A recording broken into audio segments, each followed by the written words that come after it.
Olá, povo de Deus, quinta-feira da primeira semana do Tempo Comum, 13 de janeiro de 2022. Nossa reflexão de hoje é a partir do primeiro livro de Samuel, 4, de 1 a 11, e Marcos 1, 40 a 45. Naqueles dias, os filisteus reuniram-se para fazer guerra a Israel.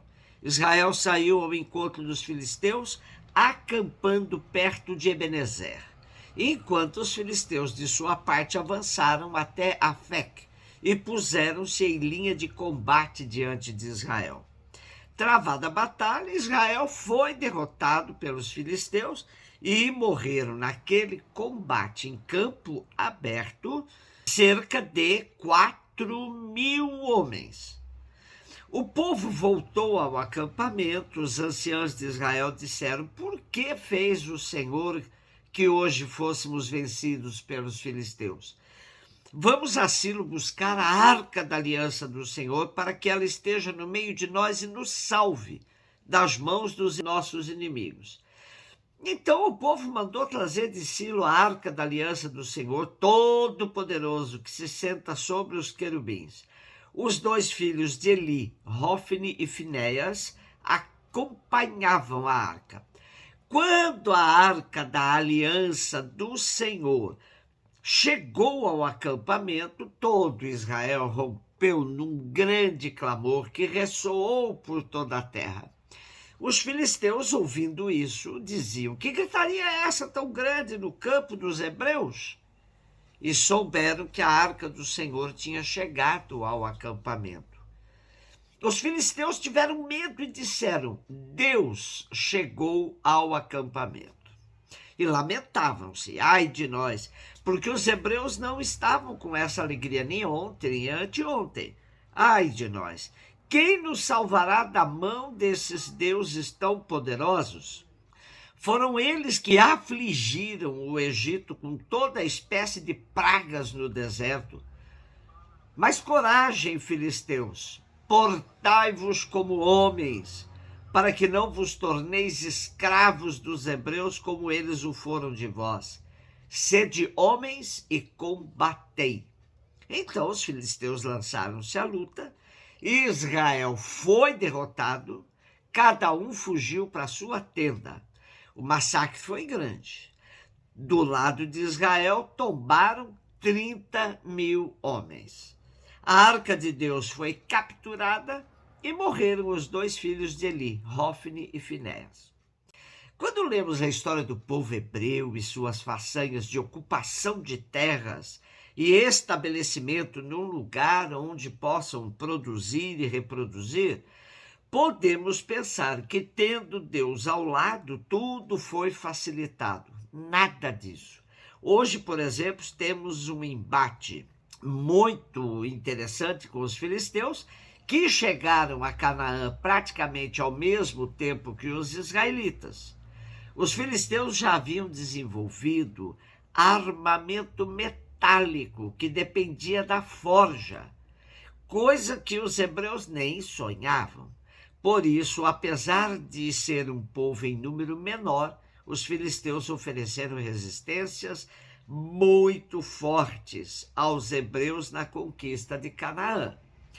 É claro que o texto bíblico justifica a necessidade de os hebreus ganharem o duelo para salvaguardar a Arca da Aliança. Mas nesse primeiro duelo narrado hoje, eles perderam. Bom, ainda no primeiro duelo estavam sem a arca, o que levou os anciãos do povo a jogarem a culpa em Javé. Por que fez o Senhor que hoje fôssemos vencidos pelos filisteus? Neste primeiro embate, os hebreus perderam 4.000 homens. Depois de uma avaliação, decidem que deve trazer a Arca da Aliança para o centro do combate. A chegada da arca no acampamento é motivo de euforia para o povo hebreu. Fizeram tanta festa e gritaria que assustaram os filisteus. Estes ficaram com medo, procuraram saber o motivo da euforia dos hebreus e chegaram à conclusão que agora perderiam o combate, dizendo: Deus chegou ao acampamento.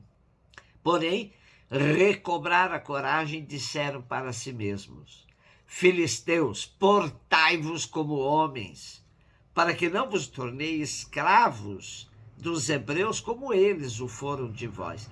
Sede homens e combatei. Com um ânimo novo, os filisteus foram para o combate e infligiram aos hebreus uma derrota ainda maior, matando 30.000 homens. A arca de Deus foi capturada. Morreram os 2 filhos do sacerdote Eli, Hofni e Finéias, que eram os guardiães da arca. Um episódio muito interessante, pois nos leva a questionar que a certeza da presença de Deus do nosso lado não evita que soframos reveses na história.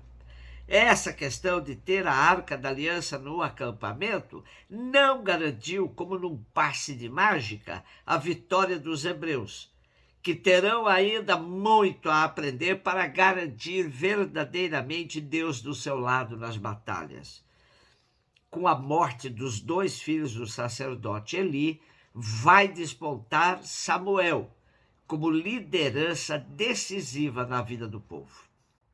Marcos 1, 40, 45. Um leproso chegou perto de Jesus e de joelhos pediu: se queres, tens o poder de curar.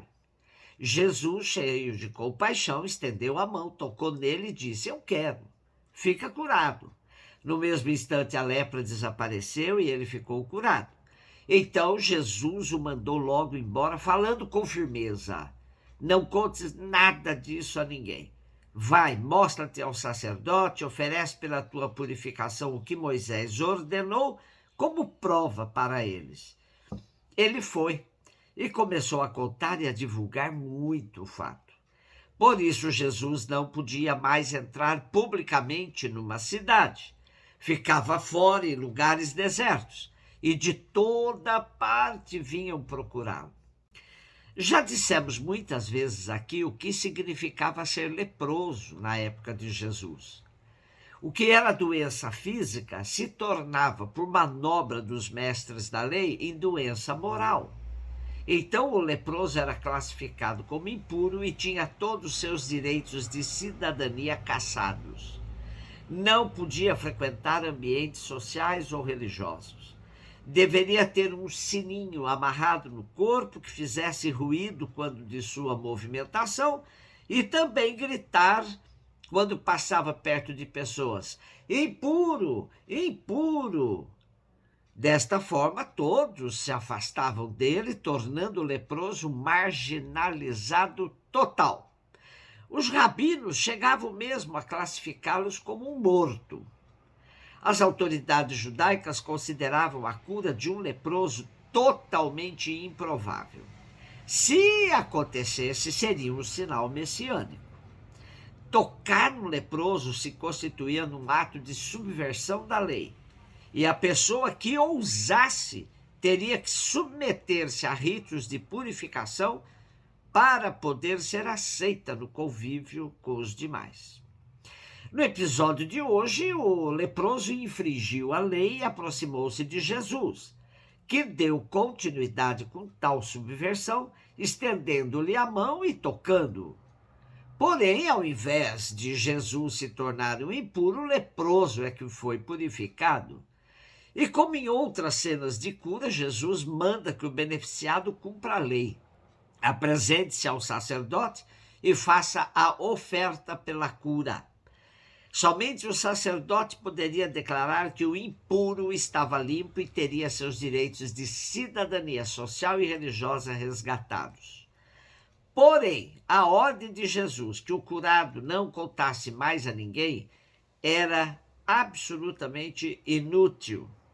O simples fato de um ex-leproso andar pelas ruas da cidade, limpo, curado, já era uma propaganda imensa de tudo que tinha acontecido com ele. Assim, Marcos vai descrevendo a missão de Jesus com um crescimento imenso de sua fama, dificultando suas andanças livres pelas cidades. Mas, por mais que Jesus se refugiasse, os pobres, os enfermos, de maneira especial, o procuravam para poderem receber a cura e serem reintegrados à vida pública. Missão de todos os cristãos, de toda a igreja, que se pretende ser identificada como seguidora de Cristo, é exatamente essa missão: reintegrar os marginalizados à vida social, com dignidade. Um beijo no seu coração.